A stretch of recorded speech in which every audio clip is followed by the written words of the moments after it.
For the past 7 years, my mom had been battling a relentless illness, and there were moments when I genuinely thought we were going to lose her. For years ago, things got especially bad.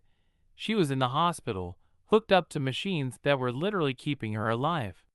It was one of the worst times of my life, watching her struggle just to breathe. But while I was consumed with worry about her, something about my dad started to seem off. At first, it was little things. He was constantly late to visit her, coming up with weak excuses that did not add up.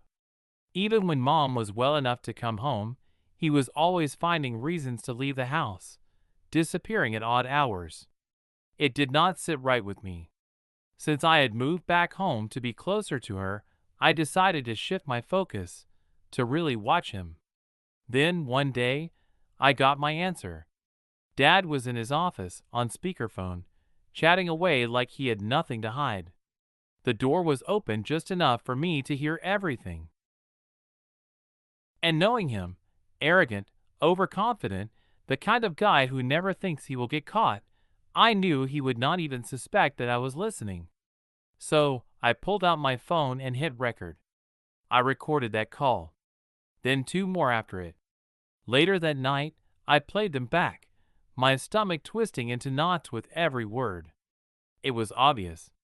He was talking to another woman.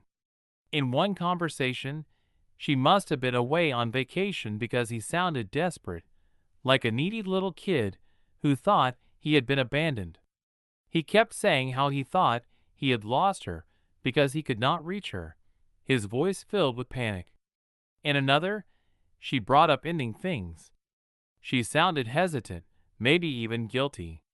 But my dad? He just brushed her off like it was nothing. Like she had not just suggested stopping an affair while his wife was fighting for her life. I sat there, my phone still in my hand, heart pounding in my ears. I was in shock. Honestly, I think I still am. I had no idea what to do with what I had just discovered. My mom was barely hanging on, her body weak, her life dependent on machines. And my dad? Instead of standing by her, instead of being the man he vowed to be, he was out getting his fix somewhere else. I could not wrap my head around it. She could no longer be intimate with him. Her body had betrayed her in ways she could not control. And instead of accepting that, instead of standing by the woman who had given him a life, a family, a home, he ran straight into another woman's arms. Even while she was in a hospital bed, struggling to breathe. I knew one thing for sure. I could not tell her. This would break her. Shatter her. She was fighting for her life, barely holding on. And if I told her the truth, it would crush her. I also knew I was not ready to confront my dad. He was the kind of man who always had an answer for everything. A know-it-all. A self-righteous asshole who constantly had opinions about what I should be doing with my own life. If I called him out, he would twist it, manipulate it, make me question what I had seen and heard with my own ears. So, I decided to wait. Maybe, just maybe, this was a lapse in judgment. A one-time mistake. Maybe the weight of losing his wife had sent him spiraling, and he would snap out of it. Maybe he would wake up and remember who he was supposed to be. Because if there was ever a time for him to be the man my mother desperately needed, it was now. I just had to hope he would make the right choice. I waited. I gave him the benefit of the doubt. I let time pass, hoping that maybe, just maybe, he would wake up and realize what was truly important. That he would step up and be the man my mother needed. That never happened. Instead, I watched as he pretended. He would leave the house, practically skipping, claiming he was heading to work, except I knew better. I knew exactly where he was going, and it sure as hell was not to the office. Then he would come home and pick fights with my mother over the dumbest things. She was sick, frail, barely able to lift her head some days, and yet he had the audacity to argue with her like she was some burden. And the worst part? The mistress was bold. For his birthday, she sent him baked goods, probably homemade, wrapped up all nice. No return address, of course. And this bastard? He had the nerve to sit there and eat them right in front of me and my mom. He knew damn well she did not have the strength to bake him anything anymore.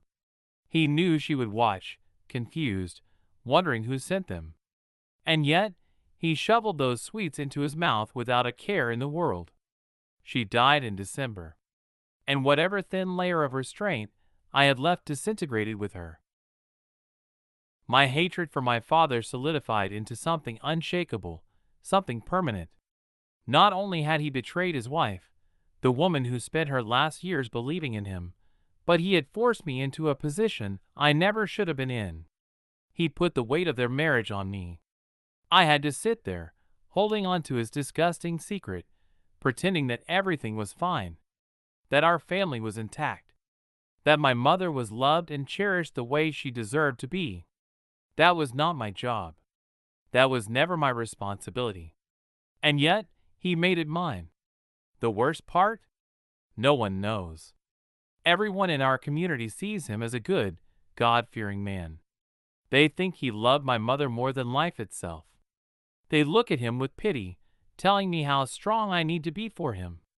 At her wake, people kept coming up to me, patting my shoulder, gripping my hands, their eyes filled with sympathy.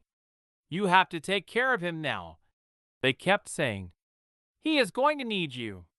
But I can't. I won't. Because the man they are mourning alongside me, he does not exist.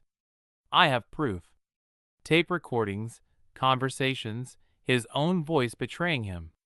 But I sit there silent, letting them believe the lie, letting him believe he has gotten away with it. For now, right now, I am in Japan.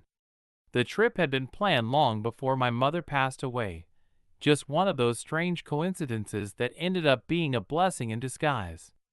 Being here, thousands of miles away from home, gives me the space I desperately need to grieve her properly. Because back home, everything is a lie. And I have no idea how I am supposed to return to that. The thought of seeing my father again, of pretending like I do not know what he is, makes my stomach turn.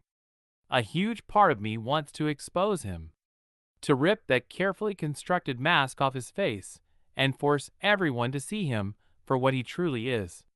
Because make no mistake, he is not sorry. And he never will be.